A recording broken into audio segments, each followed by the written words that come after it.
నమస్కారం. 2014లో అశాస్త్రీయంగా జరిగిన ఆంధ్రప్రదేశ్ విభజన అనంతరం నాడు అనుభవజ్ఞుడైన ముఖ్యమంత్రి చంద్రబాబు గారు రాష్ట్రంలో అన్ని ప్రాంతాలకు సమదూరంలో ఉండే అమరావతిని రాజధానిగా ప్రకటించిన అనంతరం ఒక నాయకుడి పిలుపు మేరకు రైతులంతా స్వచ్ఛందంగా కదిలి వచ్చి 34,000 ఎకరాల భూమిని రాజధానికి ఇచ్చారంటే ఇది భారతదేశ చరిత్రలోనే ఒక అరుదైన ఘట్టం. అయితే జగన్మోహన్ రెడ్డి మాత్రం 2019 ఎన్నికలకు ముందు అమరావతి రాజధాని, నేను ఇక్కడే ఇల్లు కట్టుకున్నానని ప్రజలు నమ్మించే ప్రయత్నం చేశాడు.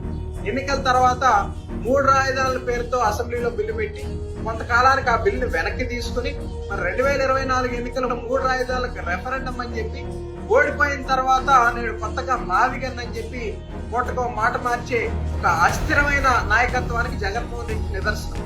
అయితే చంద్రబాబు నాయుడు గారు కూటమి ప్రభుత్వం మాత్రం 2014 అయినా 19 అయినా 24 అయినా ఇక ముందైనా సరే శాశ్వతంగా ఆంధ్రప్రదేశ్ రాష్ట్ర రాజధాని అమరావతి అని నేడు పార్లమెంట్ లో చట్టం చేపిస్తా ఉన్నారంటే ఇది ఒక స్థిరమైనటువంటి నాయకత్వానికి నిదర్శనం అని ప్రజలు గమనించాలి. మరి అమరావతిని మరి పురిట్లోనే బిడ్డను చంపేద్దాం అనుకున్నట్లుగా నాడు జగన్మోహన్ రెడ్డి ప్రభుత్వం ప్రయత్నిస్తే ఆ ప్రయత్నాన్ని ధీటుగా ఎదుర్కొని 1631 రోజుల పాటు పోరాడినటువంటి అమరావతి రైతులకు, మహిళా మూర్తులందరికీ కూడా ఈ విజయం అంకితం అని ఈ సందర్భంగా తెలియజేసుకుంటూ జై అమరావతి.